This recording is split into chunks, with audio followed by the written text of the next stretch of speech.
Il faut leur dire aux parents, quand vos gamins seront un petit peu mieux éduqués et puis capables d'entrer dans une institution publique, on les prendra. Mais tant qu'ils sont pas capables de se gérer, on les prend pas. Gardez-les à la maison puis éduquez-les. Aujourd'hui, je ne peux comprendre que les personnes qui nous ont distribué ce courrier, en plus en nous disant merci d'accepter cette pétition qui a largement été acceptée par la Commission. Alors s'il n'y a pas de débat, si c'est largement accepté, mesdames et messieurs, restez avec les enfants qui en ont le besoin, sachant qu'il manque de personnel plutôt que de venir vers nous, députés et députés. Vous pouvez me huer. Très franchement, le sens de la mission, je pense, dans le cadre de ma profession, la connaître. Alors, huez-moi si vous voulez. On réclame des millions au Conseil d'État. Les millions, ça va changer quoi? Ça va pas éduquer les gamins.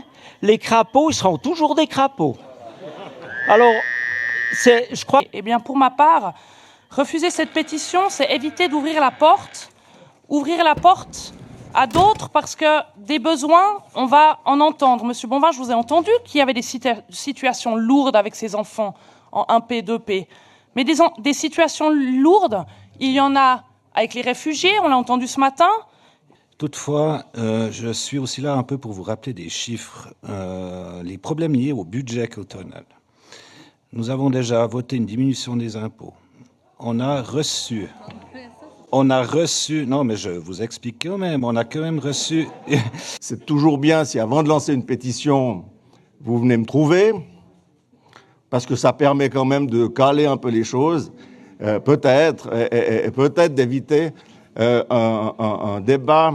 Alors, dans ce cadre-là, mesdames, messieurs, cette pétition, que vous la renvoyez ou que vous la renvoyez pas, ça changera absolument rien à ce que nous sommes en train de faire. Nous continuerons, certainement dans la rentrée scolaire prochaine, à annoncer la suite des mesures. Ça sera l'occasion aussi, et à ce moment-là, de rencontrer et de faire une table ronde ou une table carrée, c'est égal, suivant le nombre de personnes qui seront autour, pour évaluer et puis échanger sur ces mesures.